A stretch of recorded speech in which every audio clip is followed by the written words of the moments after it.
Hello ninth class के प्यारे बच्चों, गुड मॉर्निंग, नमस्कार। मैं अमित कुमार पाल स्वागत करता हूं आप सबका आपके अपने यूट्यूब चैनल जिसका नाम है मैथ्स क्लासेस बाय अमित पाल सर। कल के वीडियो में बेटा हम लोगों ने शुरुआत कर दी थी linear equation in two variables पर। और linear equation in two variable में एक्स और वाई की जो वैल्यूज़ होती हैं वो ऑलमोस्ट कोऑर्डिनेट की ही होती हैं और कोऑर्डिनेट ज्योमेट्री का चैप्टर नंबर 3 पूरी तरह से आप लोगों ने पढ़ा हुआ है। ठीक है, अब उसी का ग्राफिकल नोटिफिकेशन जो है उसको ग्राफ में कैसे रिप्रेजेंट करते हैं उन सारी चीज़ों को, यही बात आपकी शुरू हो रही है एक्सरसाइज 4.3 से। तो एक्सरसाइज 4.3 बेसिकली किस चीज़ के बारे में डिस्कस कर रही है? Graph of linear equation in two variable. तो जो दो चर राशियों वाले समीकरण होते हैं उन समीकरणों को अगर हमें ग्राफ में निरूपित करना हो तो वो क्या प्रक्रिया है, क्या प्रोसेस है, इसको लेकर चलने वाली बातचीत है भाई। फॉर एग्जांपल अगर हम लोग कोई नंबर चूज़ कर लें, कोई इक्वेशन ले लें। एक इक्वेशन मैं ले रहा हूँ, ध्यान दीजिएगा सभी लोग। हमने लिया x + 3y = 7। जनरली कोई इक्वेशन ले लिया, मैं ऐसे ही दिमाग में आया। अब यहाँ पर हम कुछ वैल्यूज़ ले सकते हैं ना, और बहुत ही आराम से इसको सॉल्व कर ले। अगर मान लीजिए हम x और y की कुछ वैल्यूज़ लेकर आपके सामने एक ग्राफिकल नोटिफिकेशन इसका प्रस्तुत करने की कोशिश कर रहे हैं। ध्यान से समझिएगा पूरे इंट्रोडक्शन को। एक्सरसाइज में कुछ नहीं है, बस यही मेन बात है जिसको आपको समझना है। सपोज कीजिए हमने x की वैल्यू 1 रखी, तो 1 + 3y = 7। x की वैल्यू क्या रख दी हमने? 1। अब ये मुझे बताइए कि 3y = 7 - 1 यानी कितना हो गया? 6। यानी y = कितना हो गया? तो y = मिल गया 6 / 3 यानी 2। y की वैल्यू क्या मिल गई? 2 मिल गई। पहली बात समझ में आ गई सभी लोगों को? ठीक। इसी तरह से दूसरी बात समझो। जैसे आपने यहाँ पर x की वैल्यू 1 रखी है, हमने कुछ और सपोज कीजिए हमने x की वैल्यू इस बार रख दी -2। क्या ले ली? x की वैल्यू -2 ले ली। अगर -2 ले ली तो ये 7 + 2 बन जाएगा, और 3y यानी 7 + 2 यानी कि 9। तो y = कितना हो जाएगा? 3 3 × 9। ये वैल्यू मिल गई। अब सपोज कीजिए हमने x की वैल्यू रख दी 7। x की वैल्यू रख दी 7। क्या रख दी वैल्यू? 7। x की वैल्यू अगर 7 रख दी तो 7 से 7 कैंसिल हो जाएगा। पूरा लिख देता हूँ, 7 - 7। 3y = 7 - 7 यानी 0। यानी y = कितना हो गया? 0। तो 7 रखोगे तो क्या मिल जाएगा? 0 मिल जाएगा। एक कोई और वैल्यू इसी तरह से ले लेते हैं। सपोज कीजिए हमने यहाँ पर x की वैल्यू ले ली 4। x की वैल्यू ले ली 4। x की वैल्यू ले ली है 4। तो 3y - 4, 7 - 4 मिला। 7 - 4 का मतलब 3 मिला। तो 3y = 3 है, तो y = क्या मिल गया? 1 मिल गया। ठीक है। तो यहाँ पर बेटा अगर x और y के कोऑर्डिनेट्स के बारे में बात मैं आपसे करूँ तो क्या मिला? 1, 2, -2, 3, 7, 0 एंड 4, -1, 4, 1। अब जरा एक, अब ग्राफ पेपर तो हमारे पास है नहीं यार, हमारे पास में यही है जो भी है आपके सामने है। इसी पर जरा एक छोटा सा ऑब्जर्वेशन लेते हैं। थोड़ा सा रफ हो सकता है, इधर उधर हो सकता है, मैं कोशिश करूंगा इसको सही से बनाने की। तो ये आपको मालूम है पॉजिटिव एक्स एक्सिस है, जैसा आपने कोऑर्डिनेट ज्योमेट्री में पढ़ा हुआ है। ये आप सभी लोग जानते हैं नेगेटिव एक्स एक्सिस है। ये आपको मालूम है नेगेटिव वाई एक्सिस है, और ये आपको मालूम है कि ये पॉजिटिव वाई एक्सिस है। ठीक है, इन पर हम प्लॉटिंग करेंगे अगर इन पॉइंट्स की। तो पहला पॉइंट हमारे पास है 1, 2। 1, 2 कहाँ आएगा? 1, 2 लगभग में यहाँ पर हमको मिलेगा। तो 1, 2 ऐसे अप्रॉक्स वैल्यू मैं लगाई दे रहा हूँ यहाँ पे। 1, 2 कहाँ मिला? इस जगह पर मिला। फिर क्या है? -2, 3। -2 का मतलब हुआ ये वाला, और 3 पॉजिटिव वाला ये। तो -2, 3 लगभग यहाँ पर मिल जाएगा हमको ये। फिर क्या है? 7, 0। तो 1, 2, 3, 4, 5, 6, 7, 7, 0। ऊपर जाना ही नहीं है, तो 7, 0 ये मिल गया। और क्या है? 4, 1। तो 4 कहाँ है? 4 ये रहा। 1 कहाँ है? ये रहा। यहाँ कहीं मिलेगा। और इन सबको बेटा अगर हम लोग मिला दें, ध्यान से देखो, ये रफ डायग्राम मैंने बनाया है। तो ये आप मिलाएंगे तो ये सब एक स्ट्रेट लाइन से होते हुए जाते हुए दिखाई देंगे आपको। स्ट्रेट लाइन, अरे यार दूसरी लाइन खींच के हमने गड़बड़ कर दी। ये एक स्ट्रेट लाइन से होते हुए जाते हुए दिखाई दे रहे होंगे आपको। ठीक है। तो इसी तरह से स्ट्रेट लाइन, जितने भी पॉइंट्स आपने देखे हैं वो सब पॉइंट एक स्ट्रेट लाइन से होते हुए जाते हुए दिखाई देते हैं, और इसीलिए इसके इनफाइनाइट मैनी सॉल्यूशंस होते हैं। किसी भी एक इक्वेशन के इनफाइनाइट मैनी सॉल्यूशंस हैं। जितना भी जो भी इस स्ट्रेट लाइन को और पीछे तक बढ़ा दीजिए और आगे तक खींच दीजिए, जो भी पॉइंट्स जहाँ जहाँ पर भी आप बिंदी रख सकते हो, हर वो पॉइंट जो होगा वो इसका मान होगा, इसकी वैल्यू होगी, इसका सोल्यूशन होगा। ठीक है। तो अब इस चीज़ पे, इससे हमको जो ऑब्जर्वेशंस मिले वो क्या क्या मिले है कि हर वो पॉइंट जो इस इक्वेशन को सेटिस्फाई कर रहा होगा वो इस लाइन पर होगा। पहली बात, हर वो पॉइंट जो इस इक्वेशन को सेटिस्फाई कर रहा होगा वो इस लाइन पर होगा। दूसरी बात ये कह सकते हो कि हर वो पॉइंट, जैसे यहाँ पर अगर देखा जाए तो मुझे ऐसा लग रहा है कि ये 2,2 यहाँ पे ऐसा कुछ भी मान लो, ये ऐसे कुछ, हर वो पॉइंट यहाँ से मान लीजिए ये पॉइंट ले रहे हैं, तो ये पॉइंट जो भी बन रहा है, हर वो पॉइंट जो इस लाइन पर होगा वो इस इक्वेशन का सॉल्यूशन होगा। हर वो पॉइंट जो इस लाइन पर होगा वो इस इक्वेशन का सॉल्यूशन होगा। और तीसरी बात, जो भी पॉइंट इस लाइन पर नहीं होगा, जैसे 1 2 3 4 5 6 6 कॉमा 1 2 3 6, ये पॉइंट जो है वो इस लाइन पर नहीं है ना, तो ये वो पॉइंट है जो इस लाइन पर नहीं है, और अगर ये इस लाइन पर नहीं तो इस इक्वेशन का सॉल्यूशन भी नहीं होगा। ठीक है। ये 3 ऑब्जर्वेशंस यहाँ से हमको मिलते हैं, और इन्हीं पर पूरी तरह से डिपेंड करती है आपकी एक्सरसाइज 4.3 एक्सरसाइज में जितनी भी बातें हैं अब उनको हम लोग लेकर चलते हैं और देखते जाइए एक एक करके क्वेश्चंस। तो ये है आपका फर्स्ट क्वेश्चन, और फर्स्ट क्वेश्चन में आप देख सकते हो first, second, third, fourth 4 part आपको दिए गए हैं। 4 पार्ट्स में से x + y = 4, x - y = 2, y = 3x and 3 = 2x + y।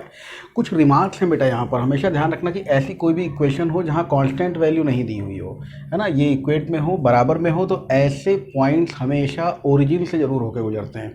ऐसे पॉइंट्स हमेशा ओरिजिन से होकर जाएंगे। ठीक है। और इन क्वेश्चंस को सॉल्व करने के तरीके में कोई दो आसान से, जैसे हमको नहीं समझ में आ रहा है ना, जैसे पिछला क्वेश्चन हमने लिया था, मैं एज अ टीचर इस चीज़ को जज कर पा रहा था कि कौन कौन सी वैल्यू ले, ताकि होल नंबर्स में वैल्यू मिल जाए। तमाम बार क्या होता है कि हम लोग वैल्यूज़ पुट कर रहे होते हैं, होल नंबर्स में नहीं मिलती, फ्रैक्शनल वैल्यूज़ में मिल जाती हैं, तो वो डिफ़िकल्ट पार्ट हो जाता है कि हम उसको ग्राफ में कैसे लिखें। तो इसके लिए एक तरीका आपको बताता हूँ। एक बार x को 0 ले लो, एक बार y को 0 ले लो, सिंपल हो जाएगा क्वेश्चन। जैसे x + y = 4 है ना, अगर x को हम 0 ले लें तो y = क्या हुआ, y = हो गया 4। ठीक है। और एक बार y को 0 ले लो, y अगर 0 ले लोगे तो x = क्या हो गया 4। बहुत ही आसान से मिल गया ना आपको, एक कोऑर्डिनेट मिल गया आपको 4,0, 0,4 और 4,0। ये 2 पॉइंट्स आपको मिल गए, 2 पार्ट्स आपको मिल गए, है ना। इन दोनों को आप देखो और बहुत ही आराम से समझने की कोशिश करो। इन दोनों को अगर देखते हो तो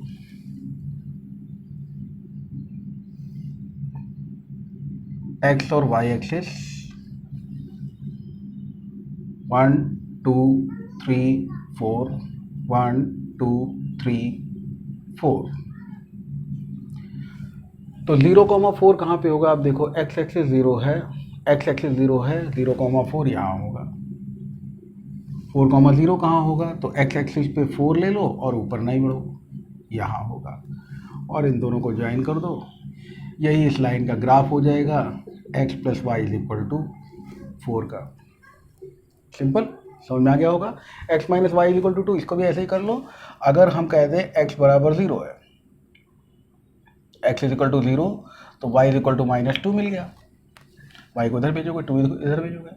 और अगर y = कर दो 0, y = अगर 0 कर दोगे तो x = 2 मिल गया, x2 हो गया। यानी कि हमको कोऑर्डिनेट कौन कौन से मिल गए, तो हमको कोऑर्डिनेट मिल गए x यहाँ से हमको मिल गया है, कोऑर्डिनेट हम ब्रैकेट के अंदर रख रहे हैं 0, -2, और यहाँ पे हमको क्या मिल गया 2, 0। तो 0, -2 और 2, 0 बड़ी आसानी से आपको मिल गए।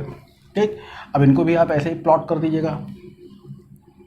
तो एक बार y में हमको नेगेटिव चाहिए और एक बार x में हमको पॉजिटिव चाहिए, तो कोई इशू नहीं है, लीजिए कुछ ऐसे बना लेते हैं इसको। तो 1 2 3, ये y एक्सिस, ये x एक्सिस, 1 2 3। बताइए 0 कॉमा -2 कहाँ होगा? 0 कॉमा -2 ये रहा माइनस का 2 यहाँ पे होगा, और 2 कॉमा 0 कहाँ होगा? तो 2 कॉमा 0 यहाँ पे होगा, और इनको मिला के आगे बढ़ा दीजिए, ये इसका ग्राफ हो जाएगा। ठीक है, सिंपलेस्ट फॉर्म में समझते जाइए। आपके पास में ग्राफ कॉपी होगी, उसका यूज़ कीजिएगा। यहाँ बेटा समस्या है, ओरिजिन से होकर गुजरेगा, ये तो हमको पता है। x0 कर दोगे तो y0 कर दोगे तो x0 0 0, ये तो हो गया। इसके अलावा दूसरी वैल्यू अगर ले लें हम, x सपोज करो 1 ले लिया, तो y क्या मिल जाएगा? 3 मिल जाएगा, 1,3। ठीक है, और कुछ अगर इसमें करना चाहते हो, जैसे x को हमने 1 ले लिया, y 3 हो गया, इसी तरह से कुछ और अगर करना चाहते हो तो वो आपकी मर्जी हो सकती है। हमारे ख्याल से तो इसमें दोनों में ही आंसर मिल जाएगा, है ना। तो इस हिसाब से ही अपना आंसर निकालो। जैसे अगर इसमें y हम -6 ले लें, y ले लिया -6, तो -6 अगर y है तो x क्या होगा? -6/3 -2, तो -2 -6, ये भी एक पॉइंट हो सकता है। ये लाई करेगा उस पर, लेकिन इसकी ज़रूरत नहीं है। हम बहुत ही आराम से कह सकते हैं कि साहब ऐसे हमने बनाया, और ये हो गया 1 2 3 1 2 3। इस पे हम देख रहे हैं 1,3 यहाँ पे आएगा, और ओरिजिन यहाँ पे है। इसी से होते हुए, सॉरी कुछ जल्दी में बना देता हूँ, इस चक्कर में गड़बड़ा जाता है। तो इसी से होते हुए ये ग्राफ कुछ ऐसे निकल जाएगा। ठीक है भाई, ये इसका ग्राफ हो गया। ग्राफ के साथ में लाइन भी लिखी जाती है, y = 3x। ग्राफ के साथ में लाइन लिखी जाती है, ग्राफ के साथ में लाइन लिख देते हैं x - y = 2। तो ये आप देख सकते हो कि बहुत ही आसान सा प्रोसेस है, बहुत ही आसान सी प्रक्रिया है ये लाइन्स खींच पाना। ठीक है, यहाँ पर देख लीजिए, एक और बचा हुआ है, इसको भी बता देता हूँ। तो यहाँ पर अगर हम x ले लें 0, x0, तो y कितना हो गया? 3 हो गया। x अगर 0 लेंगे तो y की वैल्यू कितनी हो गई? 3 हो गई, क्योंकि ये 0 हो जाएगा, y = 3। और y अगर 0 कर देंगे तो दिक्कत है, क्योंकि y अगर हम 0 कर रहे हैं तो x की वैल्यू 3/2 आ रही है, 1.5 के नियर अबाउट। हमको होल नंबर्स में लेना ज़्यादा आसानी रहेगी, क्योंकि वैसे ही हम ग्राफ पेपर नहीं ले रहे हैं, ऊपर से होल नंबर्स भी ना लें, ये बड़ी समस्या हो जाएगी। तो हम कोई ऐसी वैल्यू लेते हैं जिससे ये हमको अच्छे से मिल जाए, कायदे से मिल जाए। x की वैल्यू 1 ले लो, तो y कितना हो गया? देखिए x वैल्यू 1 हुआ तो 1 2 2 हुआ, तो y = 3 - 2 हो गया, यानी y भी 1 हो गया, 1,1।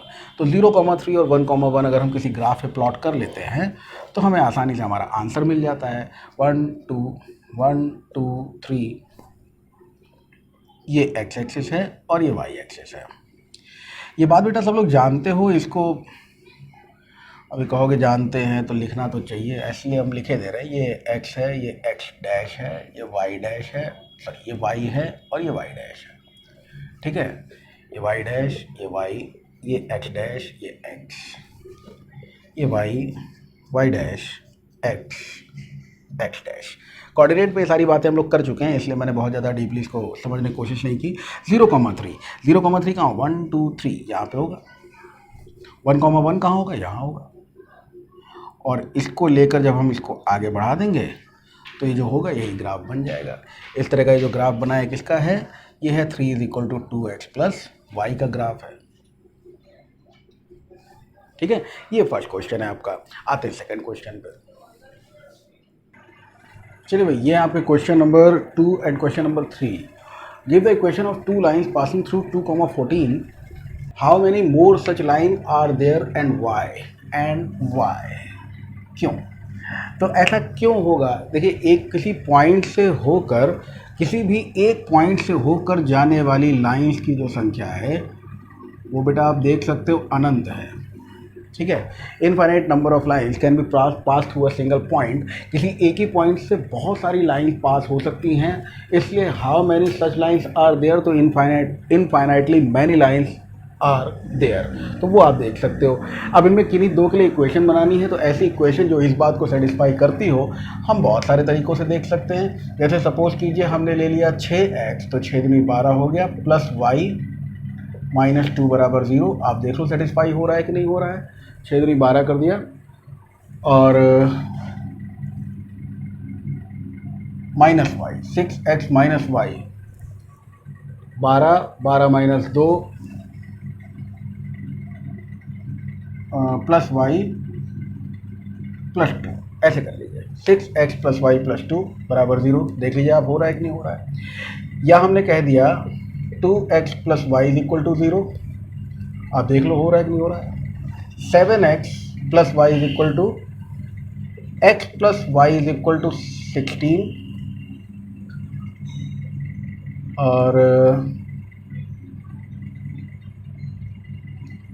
और क्या कर सकते हैं, और भी बहुत सारे सॉल्यूशंस आप बना सकते हो, बहुत सारे सॉल्यूशंस आप बना सकते हो। जैसे इसमें हम कह दें कि 16 8x minus Y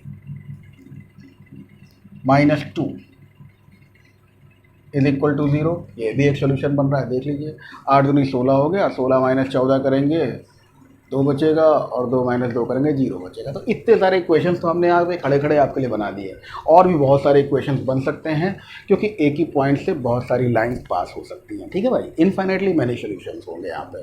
question number 3 पे आ जाइए। If the point 3,4 lies on the graph of equation 3y is equal to ax plus 7 find the value of a।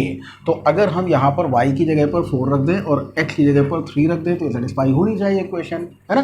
तभी तो ये पॉइंट जो है वो लाई कर रहा है इस ग्राफ इक्वेशन पे। तो हम यहाँ पर क्या रखें, 3y 3 into 4 is equal to a into 3 plus 7। ठीक है, वैल्यू देखें, 4 3 12, 12 माइनस 7, ये प्लस का 7 इधर आ जाएगा, और ये हो गया 3a, यानी 3a is equal to 12 minus 7 यानी 5। Now a will be equal to 5/3। तो a की वैल्यू कितनी आ जाएगी, a की वैल्यू हमको मिल जाएगी 5/3। ये हमारा आंसर है। ये हो गया आपका क्वेश्चन नंबर 2 और क्वेश्चन नंबर 3। आगे बढ़ते हैं, क्वेश्चन नंबर 4 पे आते हैं। ओके भाई, तो ये अगला नंबर आया है क्वेश्चन नंबर 4 का, और क्वेश्चन नंबर 4 आपकी स्क्रीन पे डिस्प्ले हो रहा होगा। इस क्वेश्चन नंबर 4 में आपसे बोला गया है the taxi fare in a city as follows. किसी सिटी में टैक्सी फेयर जो है वो इस तरह से बताया जा रहा है फॉर फर्स्ट किलोमीटर।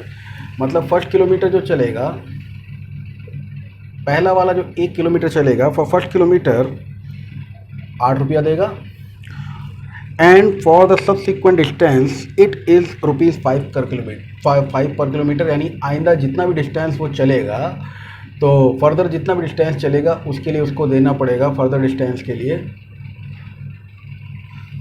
₹5 पर किलोमीटर। 8 रुपये तो पहले दे देगा, आगे जितना डिस्टेंस बचा है उसके लिए वो ₹5 पर किलोमीटर देगा। ऐसा क्वेश्चन आपसे कह रहा है। Taking the distance covered as x kilometre, ये कुल मिलाकर उसने जो डिस्टेंस ट्रेवल किया है बेटा, ये x किलोमीटर का ट्रेवल किया है। ठीक है, और जो टोटल फेयर वो दे रहा है, वो टोटल फेयर कितना दे रहा है, y रुपये। और इसको लेकर हमें एक लीनियर इक्वेशन ड्रॉ करनी है इन 2 वेरिएबल। ठीक है, लीनियर इक्वेशन इस इंफॉर्मेशन पर, और फिर उसका ग्राफ भी ड्रॉ करना है। ये पूरा क्वेश्चन आपके सामने है, तो चलो इसको सॉल्व कर लेते हैं, और इसका ग्राफ भी ड्राफ्ट कर लेते हैं। क्या है यहाँ पे, 1 किलोमीटर, 1 किलोमीटर के लिए तो 8 रुपये देना है। टोटल गया कितने किलोमीटर है, x किलोमीटर। तो x किलोमीटर में से ये 1 किलोमीटर तो हटा दें। 1 किलोमीटर क्यों हटा रहे हो, क्योंकि उसके लिए तो 8 रुपये पहले ही ले लिए ना इसने।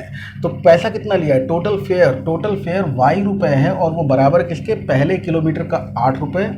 अभी टोटल x किलोमीटर डिस्टेंस में से वो पहला किलोमीटर हमने माइनस कर दिया, x माइनस 1 किलोमीटर बचा, इसके लिए लेगा 5 रुपये, और इस तरह से टोटल फेयर y रुपये लेगा।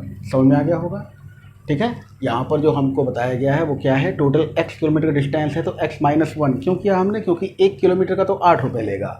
अब जो बाकी बचा है, जैसे 14 किलोमीटर जाना है, 14 किलोमीटर जाना है तो 1 किलोमीटर का 8 रुपये लेगा, और 13 किलोमीटर का 5 रुपये लेगा। तो 13 पचे 65 रुपये वो हो गए, और 8 रुपये और हो गए, तो कुल मिला के वो 73 रुपीज़ हमसे किराया लेगा। समझ गए होंगे बात ना, इस एग्जाम्पल के थ्रू। तो उसी तरह से वो जो हमने 1 किलोमीटर कम कर दिया, 1 किलोमीटर डिस्टेंस कम कर दिया, उसके लिए 5 रुपये, और पहले किलोमीटर के लिए 8 रुपये। ये इक्वेशन फ्रेम हो गई, y is equal to 8 plus 5x minus 5, and that is 5x minus 5 कितना मतलब 8 माइनस 5 करोगे तो 3 मिला हमको, यानी 5x minus Y plus 3 equals to 0। ये इक्वेशन अगर पूछेगा तो ये इक्वेशन आपका आंसर है। ठीक है, अब इस पे ग्राफ फ्रेम कर लेते हैं। इस इक्वेशन पे अगर ग्राफ बनाने की बात हो तो चलिए भाई ग्राफ बना लेते हैं। लीनियर इक्वेशन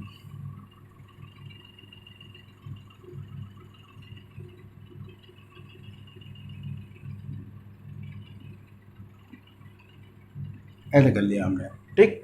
तो यहाँ पे ये ओरिजिन है, ये पॉजिटिव एक्स एक्सेस, ये negative X axis, negative Y axis, positive Y axis, ठीक। 5x minus Y. अब एक कंडीशन तो वही है, हमने मान लिया क्या, x is equal to 0, X को 0 रख दो, x 0 है तो y इज इक्वल टू 3 हो गया। 0,3, 0,3 कहाँ पे आएगा, ये रहा, ठीक है। 0,3 वो मिल गया हमको। उसके बाद x की वैल्यू ले लीजिए -1, x की वैल्यू ले ली हमने -1, तो ये हो गया माइनस का 5 minus Y plus 3, -5 minus Y plus 3 is equal to 0। Y को उधर भेज दो तो y is equal to -5 plus 3 minus का 2 -2, तो -1 कॉमा -2, -1 ये रहा और -2 ये रहा, यहाँ कहीं ऐसे। और ये वाले पॉइंट से इस वाले पॉइंट को ज्वाइन करके इधर आगे बढ़ा दो और उधर आगे बढ़ा दो, टेढ़ा बढ़ गया क्या, सीधा कर लो भाई, हाँ ऐसे ऐसे। तो ये जो ग्राफ बन रहा है ये किस लाइन का है, ये लाइन है आपकी 5x minus Y plus 3 equal to 0। Clear हो गया होगा। ये है आपका क्वेश्चन नंबर 5। आते हैं क्वेश्चन नंबर 4 है शायद, है ना, लेट मी चेक। ये है आपका क्वेश्चन नंबर 4, जी हाँ 5 पे आते हैं। यहाँ पर हम लोग देख सकते हैं कुछ 5th क्वेश्चन में from the choices given below choose the equation whose graphs are given in figure. ये जो फिगर है इसमें इनमें से किसका ग्राफ दिया हुआ है, ये बात आपसे पूछी जा रही है। तो वैल्यू डाल के देख लेते हैं। y और x ये अगर 0 0 पे देखा जाए सेटिस्फाइड है, 0 0 पे देखा जाए सेटिस्फाइड है, 0 0 पे देखा जाए सेटिस्फाइड है, ठीक है।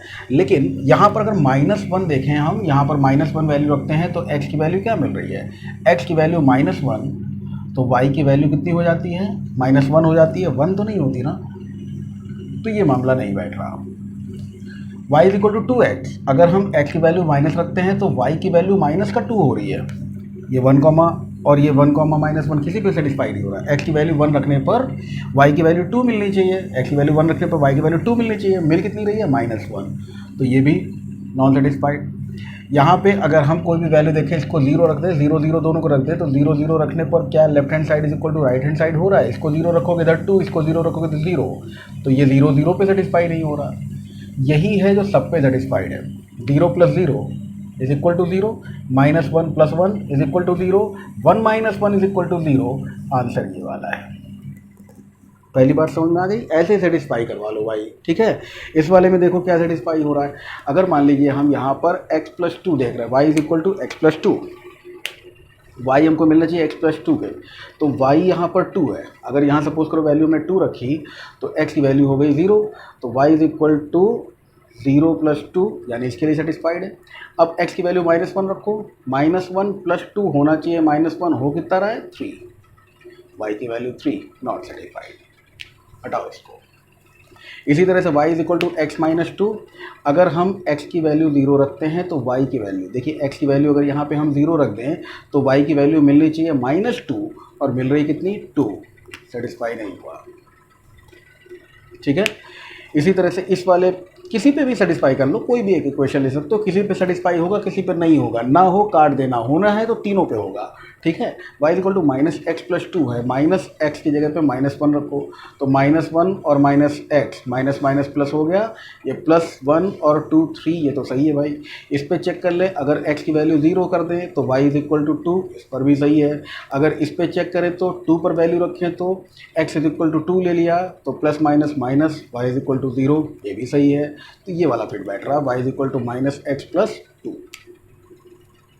तीनों पे फिट बैठ रहा है। अब ये देखिए ये अनफिट है कि नहीं है। x की वैल्यू चलिए 0 ले लीजिए, अगर x की वैल्यू 0 डालते हैं तो y की वैल्यू 3 होनी चाहिए, 2, ये नहीं हो रहा है, यानी कि इसके लिए आंसर होगा y is equal to -x + 2 और इसके लिए आंसर होगा x + y is equal to 0। ये बेटा ऐसा क्वेश्चन है आपका जिसमें ऑप्शनल क्वेश्चन है, बहुत ही आराम से कर सकते हो केवल वैल्यू फ्रेम करके। छठे क्वेश्चन पे आओ।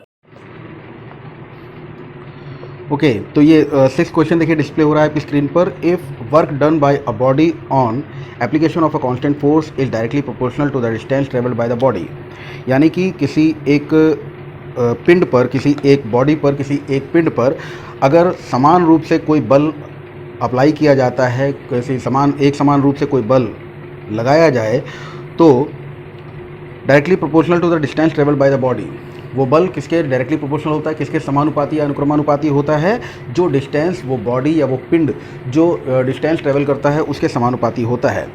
अब आपसे बोला जा रहा है express this in the form of an equation of two variable. हमें टू वेरिएबल यानी दो चर राशियों में एक समीकरण बनाना है, एक इक्वेशन बनाना है, ड्रॉ द ग्राफ भी ड्रॉ करना है। Constant force as 5 unit, also read the graph, work done when distance travelled by the body is. तो ये दो पार्ट्स आपके दिए हुए हैं, पूरे क्वेश्चन को ध्यान से पढ़ लीजिएगा। यहाँ पर अगर मान लीजिए हमने डिस्टेंस मान लिया x और फोर्स मान लिया y, तो जो फोर्स है वो डायरेक्टली प्रोपोर्शनल है kx के, डायरेक्टली प्रोपोर्शनल है x यानी डिस्टेंस के डायरेक्टली प्रोपोर्शनल टू x। ठीक है, अब इसको इक्वेट करने के लिए हम लोग क्या करते हैं भाई, y इज इक्वल टू के एक्स, जहाँ k क्या है, k एक कांस्टेंट है। अगर इन्वर्सली प्रोपोर्शनल होता तो हम 1/x लिखते हैं, वैसे हमने के एक्स लिख दिया। अब ये हमसे कह रहा है taking the constant force as 5 unit. अगर कांस्टेंट फोर्स को हम लोग 5 यूनिट मान लें, कांस्टेंट को 5 ले लें, तो y is equal to 5x, ये क्या है, ये हमारी इक्वेशन बन जाती है। ठीक है, अगर ये हमारी इक्वेशन बन गई तो इस इक्वेशन को सॉल्व करने के लिए क्या कर सकते हो आप लोग, देखिए एक ऐसी इक्वेशन बनी है जिसमें x अगर 0 हो तो y भी 0 हो जाएगा, मतलब ये मूल बिंदु से यानी कि ओरिजिन से होकर गुजरेगी। मैं ग्राफ फ्रेम करके दिखाता हूँ इसका आपको। ये हमने x एक्सिस और y एक्सिस ले लिए, ओरिजिन है। यहाँ पे आप देख सकते हो इक्वल डिनोमिनेशंस, बराबर के रूप से काटते हुए इसको, तो एक तो 0 0 मिल गया है हमें। चलो 0 0 नहीं लेते हैं, कुछ और ले लेते हैं। तो ये 0 0 नहीं लेंगे। यहाँ पे देखिए हम लोग कोशिश करते हैं भाई, आपकी तो ग्राफ कॉपी में 1 सेंटीमीटर 2 सेंटीमीटर वाले जो भी ग्राफ होंगे, जो भी ग्राफ कॉपी आपके स्कूल में प्रेफर की जाती होगी, उसके हिसाब से आपको इक्वल डिनोमिनेशन मिलेंगे। हम लोग यहाँ पे कोशिश कर सकते हैं। तो ये मूल बिंदु से होकर जाएगा, ये ओरिजिन से होकर जाएगा, ये पॉइंट, ये बात आपको पता है। खैर, हमने अगर मान लीजिए x1 ले लिया, x अगर 1 ले लेते हैं तो y क्या हो जाएगा, y 5 हो जाएगा। x अगर 1 ले लेंगे तो y इक्वल टू 5। अच्छा, x अगर -1 ले लेंगे तो y इज इक्वल टू -5। तो हमारा एक कोऑर्डिनेट ये मिल गया, चलो एक कोऑर्डिनेट ये मिल गया, इसी को फ्रेम कर लेते हैं। तो यहाँ पर आप देख सकते हो 1 2 3 4 5, यहाँ पर तो 5 है और 1 कहाँ है, ये, यानी इनके सामना करवा दीजिए, इनके सामने यहाँ कहीं पर जो पॉइंट मिलेगा वो, और 1 2 3 4 5 और -1 यहाँ कहीं पर जो पॉइंट मिलेगा वो, और इन दोनों पॉइंट्स को हम मिलाते हैं ओरिजिन से होते हुए। स्ट्रेट लाइन देखिएगा एक्सक्यूज मी, स्ट्रेट लाइन देखिएगा ओरिजिन से होते हुए कुछ इस तरह से जा रही है, तो ये इसका ग्राफ बन जाएगा। ठीक है भाई, ये आपका क्वेश्चन नंबर 6 है। क्लियर? तो यहाँ पे हमने कौन कौन से ग्राफ प्लॉट किए ये भी बता दूं आपको। ओरिजिन को हमने टारगेट किया था 0,0, इतना ही बना सकते हो। 1,5 ये रहा, -1, -5 ये रहा। ये है आपका क्वेश्चन नंबर 6। चलिए 7 पे आइए। क्वेश्चन नंबर 7 देखिए, वो भी लिखा हुआ है, स्क्रीन पर आपको दिख रहा होगा। Yamini and Fatima, 2 student of class 9th of a school, together contributed ₹100 toward the prime ministers relief fund. तो प्रधानमंत्री आपदा कोष में यामिनी और फातिमा 2 स्टूडेंट हैं जो कि 9वीं कक्षा की, इन्होंने मिलकर ₹100 कंट्रीब्यूट किए हैं to help the earthquake victims, भूकंप पीड़ितों के लिए। Write a linear equation which satisfies this data, you may take their contribution as ₹X and Y, वो तो हम लेंगे ही। खैर, ड्रॉ करना है एक ग्राफ। समस्या ये है कि ₹100 को कैसे फ्रेम किया जाए। ठीक है ना, इस ₹100 को बेटा कैसे फ्रेम करोगे, इस चीज़ को समझ लो। यहाँ पे हम लोग जो एक एक डिनोमिनेशन ये जो इक्वल में लेते हैं, इसको हम लोग कुछ ऐसे ले लें तो बड़ी आसानी होगी। कैसे, ध्यान दीजिएगा। हम लोग इसको ले सकते हैं 20-20 रुपए के अंतर पे, तो 20-20 रुपए के अंतर पे ले लीजिए। मतलब समझ गए होंगे सब लोग? नहीं समझे, अभी समझाता हूँ। देखिए ये 0 0 है, ये 20, 40, 60, 80, 100। And so on. ये 20, 40, 60, 80, 100 एंड सो ऑन। -20 ये सब लेने की ज़रूरत नहीं है। हमें मालूम है, मान लेते हैं यामिनी ने जो पैसा लगाया वो x रुपये है और दूसरी बच्ची कौन सी है, फातिमा ने जो पैसा लगाया है वो y है। तो इसका मतलब है दोनों ने मिलके अगर 100 रुपये कॉन्ट्रीब्यूट किया तो हमारे पास में लीनियर इक्वेशन इन 2 वेरिएबल जो बनी वो कौन सी है, x plus y is equal to 100। ठीक है, अब अगर x को 0 कर दें तो y 100 और y को 0 कर दें तो x 100। x को 0 कर दीजिए, x को 0 कर देंगे तो y 100 होगा और वो यहाँ लाई करेगा। y को 0 करेंगे x 100 होगा तो वो यहाँ लाई करेगा और ये बन गया आपका। ठीक है भाई, क्या है ये, x plus Y is equal to 100। ये हो गया आपका क्वेश्चन नंबर 7। बहुत ईजी है। ठीक है, 8वें क्वेश्चन पे आ जाइए। 8वां क्वेश्चन देखिए, बड़ा बेहतरीन सा क्वेश्चन है, उसमें बहुत सारे सब पार्ट्स हैं इसके। ठीक है, क्वेश्चन में पढ़ता जा रहा हूँ, साथ ही साथ इसको हटाता भी जा रहा हूँ। क्वेश्चन है, in countries like USA and Canada temperature is measure in Fahrenheit. Temperature is measured in Fahrenheit, whereas countries like India it is measured in Celsius. सभी लोग जानते हो ना, 98.4 डिग्री फ़ारेनहाइट जो हमारे शरीर का टेम्परेचर बताया जाता है वो सेल्सियस में जो होता है अप्रॉक्सीमेट 37 डिग्री सेंटीग्रेड के आसपास होता है भाई। तो फ़ारेनहाइट में ही ज़्यादातर नापते हैं हम लोग। जो थर्मामीटर डॉक्टर लगाता है ना, कहता है बुखार है नहीं है, 102 बुखार था। 102 क्या है, 102 अगर डिग्री सेंटीग्रेड में होता बेटा उबल जाता आदमी, सोच के देखो, है ना। तो 102 बुखार अक्सर क्या है, बुखार है कितना है, 100 है, 102 है, आदमी उबल जाता। उबलता तो नहीं है ना, क्यों, क्योंकि वो फ़ारेनहाइट का टेम्परेचर होता है। सेंटीग्रेड में यही नियर अबाउट 37 डिग्री सेंटीग्रेड। अगर किसी को बुखार ज़्यादा है तो 38 हो जाएगा वो। ठीक है, इस तरह का वेरिएशन होता है। तो चलो यहाँ पर जो फ़ारेनहाइट से सेल्सियस में है the linear equation for convert Fahrenheit to Celsius, ये होती है, सब लोग याद कर लेना है, जनरल स्टडीज़ में भी काम आएगा। जो 8वां क्वेश्चन है आपका, फ़ारेनहाइट से सेल्सियस में कन्वर्ट करने का मतलब होता है Fahrenheit is equal to 9/5 C plus 32, ये होता है। ठीक है, फ़ारेनहाइट टू सेल्सियस। तो इस वाले नियम को देखिए जरा और समझिए। ये जनरल स्टडीज़ में है, कई बार इसमें बहुत सारे क्वेश्चन, आपका बहुत ही बढ़िया क्वेश्चन है ये, समझ लीजिएगा। अगर कंपटीशन तैयारी करेंगे तो जीएस में बहुत सारे क्वेश्चन इस पे मिलेंगे। F equal to 9 divided by 5C plus 32। अब इस पे जो क्वेश्चन पूछे जा रहे हैं उस पर आ जाओ। Draw the graph of the linear equation above using Celsius for x axis and Fahrenheit for y axis. ये बड़ा क्लिष्ट काम है भाई। सेल्सियस और फ़ारेनहाइट में हम लोगों को एक लीनियर इक्वेशन ड्रॉ करनी है। तो इसमें हमको बताया जा रहा है एक्स एक्सिस किसके लिए लेना है हमें, एक्स एक्सिस सेल्सियस के लिए और फ़ारेनहाइट के लिए वाई एक्सिस। तो ये फ़ारेनहाइट है वाई एक्सिस वाला और ये सेल्सियस वाला एक्स एक्सिस है। ठीक है भाई, ये देख लीजिए आप लोग, कुछ इस तरह से है। अब इसमें जो हम लोग अप्लाई करें यूनिट, वो यूनिट्स बड़ी मुश्किल हो जाएंगी, क्योंकि अगर मान लीजिए हम सेल्सियस को 0 रख रहे हैं यहाँ पे, देखिए सेल्सियस अगर हमने 0 ले लिया तो फ़ारेनहाइट 32 हो जाएगा। कैसे इसको जज करोगे, जैसे यहाँ पर 20-20 के डिनोमिनेशन लिए, वैसे यहाँ 8-8 के डिनोमिनेशन ले लो। 8, 16 लिखता भी जा रहा हूँ, 8, 16, 24, 32, 40, 48, 56 एंड सो ऑन। फिर 8, 16 बराबर ही लेते हैं, इस बात को ध्यान रखिएगा। ये है 8, 16, 24 एंड सो ऑन। इधर नीचे आओगे तो क्या होगा भाई, -8, -16, -24, -32, -40, -48 एंड सो ऑन।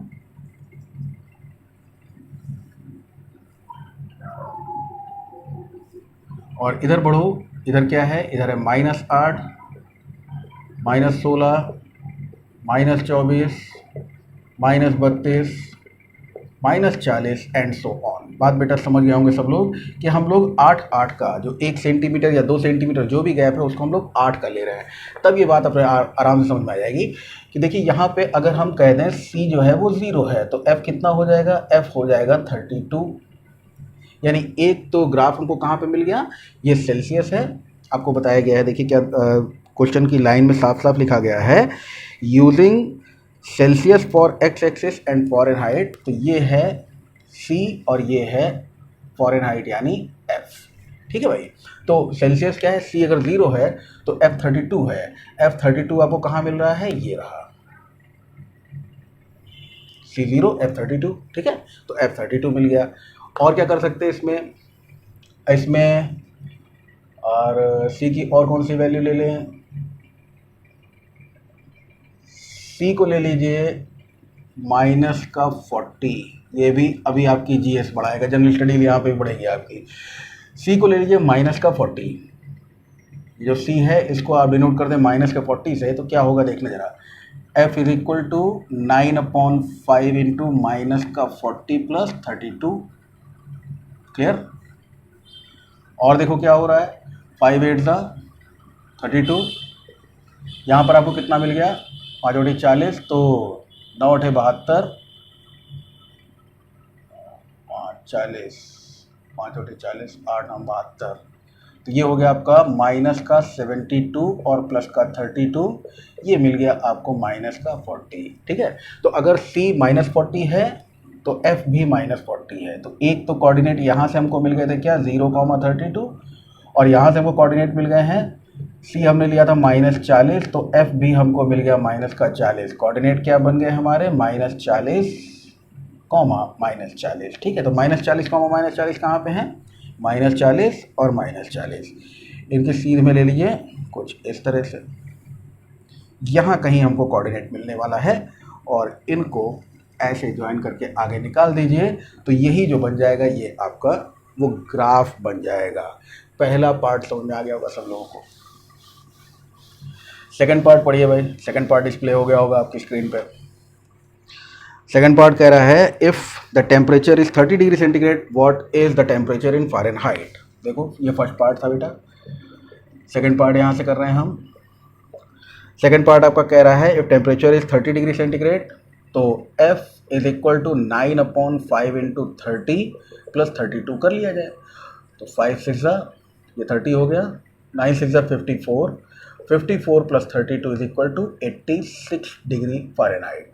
तो फ़ारेनहाइट में क्या फॉर्मूला मिल गया हमको, अगर ये 30 है तो फ़ारेनहाइट में 86 डिग्री फ़ारेनहाइट हो गया। ठीक है, थर्ड वाले पे आइए। थर्ड वाला देखिए क्या कह रहा है, if the temperature is 30 degree centigrade, नहीं 95 डिग्री फ़ारेनहाइट। तो इस बार जो इक्वेशन दी हुई है, F is equal to 9/5 C plus 32, इसमें F की जगह पर, फ़ारेनहाइट की जगह पर आपको दिया हुआ है 95। चलिए भाई, इस 95 में हम उधर से 32 लेके आते हैं ना, तो 95 minus 32 is equal to 9/5 C। Subtract करिए कितना हुआ, 63 is equal to 9/5 C। Now C will be equal to, देखिए 5 इधर मल्टीप्लाई होगा 63 से, और 9 डिवाइड होगा, 9 7 7 5 मीन्स आंसर इज C है 35 डिग्री सेंटीग्रेड। ठीक है, फोर्थ पार्ट देखिए क्या है।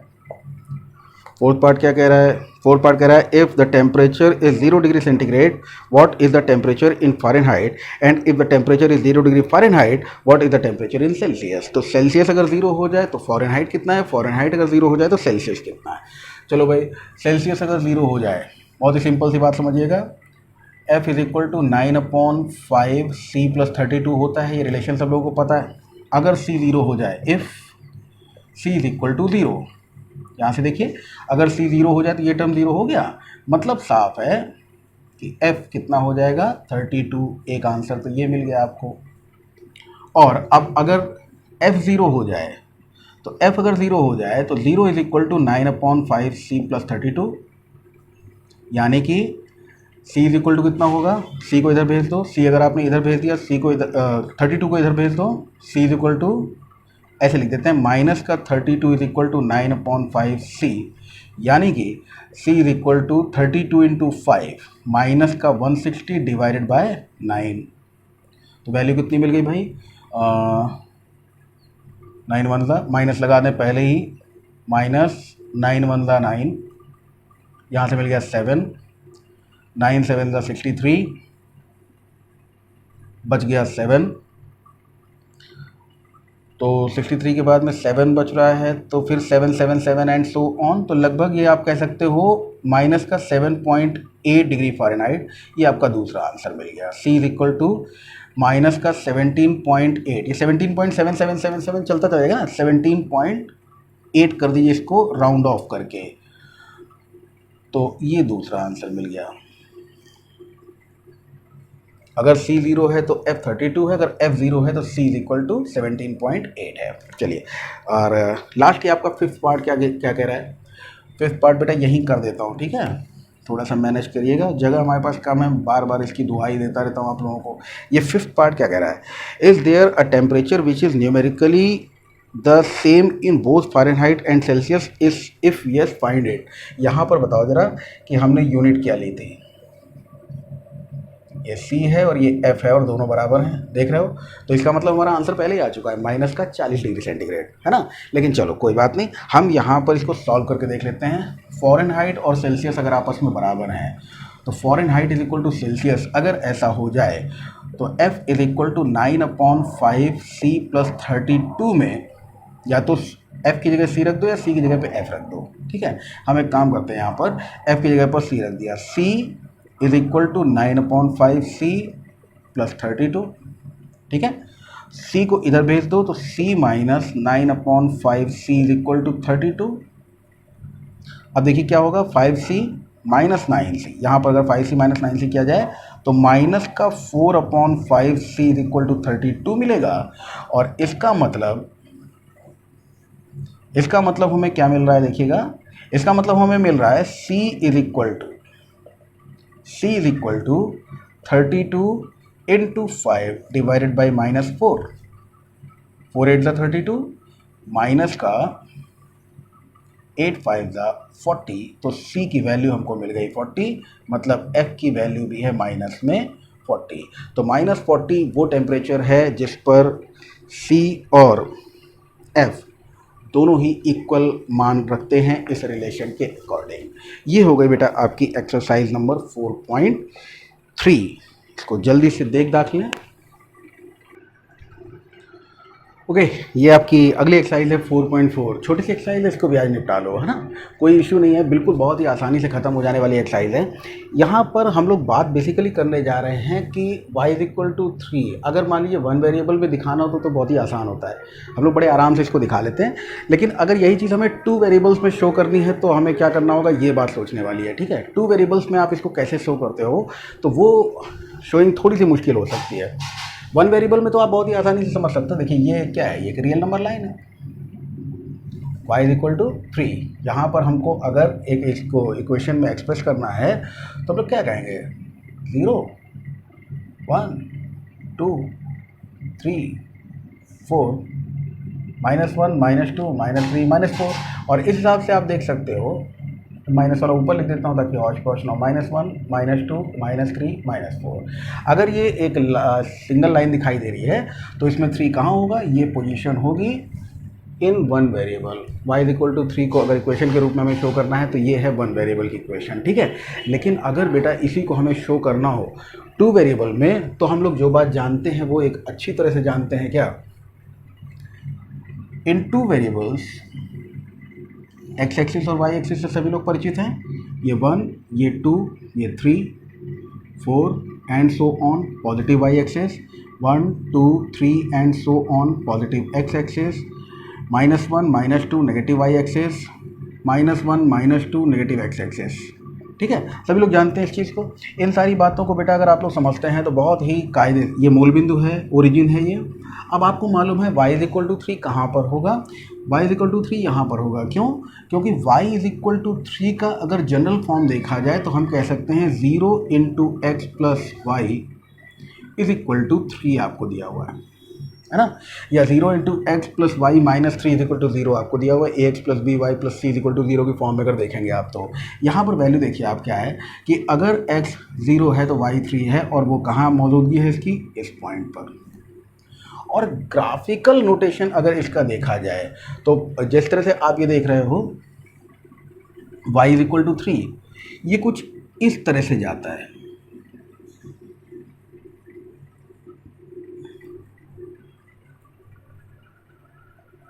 ये क्या है, ये y इज इक्वल टू 3 है।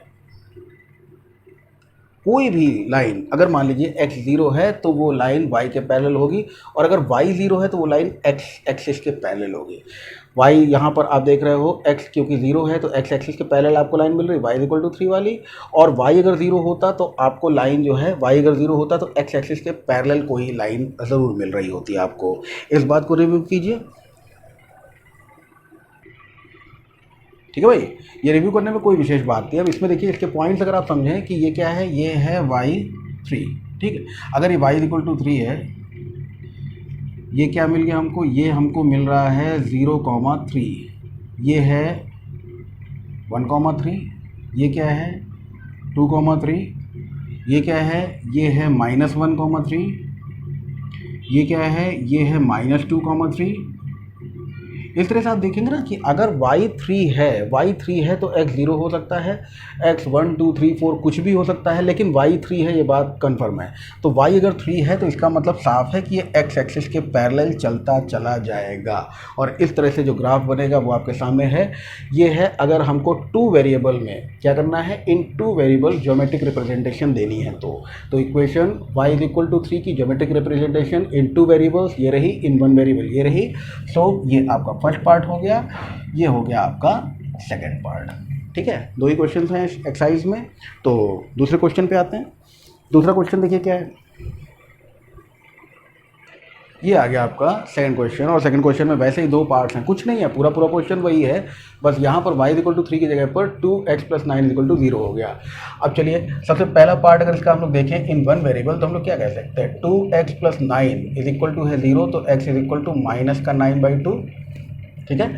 और माइनस का 9/2 का मतलब हुआ क्या, माइनस का 4 होल नंबर 1/2, 4 to the 8 और 1 9/2। बात समझ में आ गई होगी। अब इस चीज़ को अगर आप समझे हैं तो बहुत ही ध्यान से देखिएगा।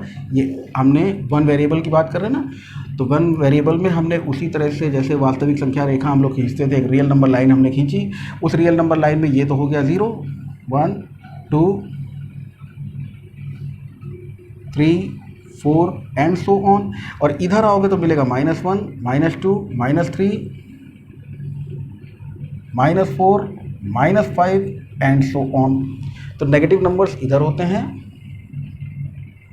-1 -2 -3 -4 -5। अब आपको मालूम है ये देशी भाषा में बोलो क्या है, 4.5। 4.5 मतलब 4 और 5 के बीच की वैल्यू, 4 और 5 के बीच की वैल्यू यहाँ पर आओगे, ये हो गया x, ये पॉइंट है x जिसकी वैल्यू कितनी है 4 होल नंबर, माइनस में 4 होल नंबर 1/2, 0 से इधर आ रहे हैं, ये 1 2 3 4 पॉजिटिव है।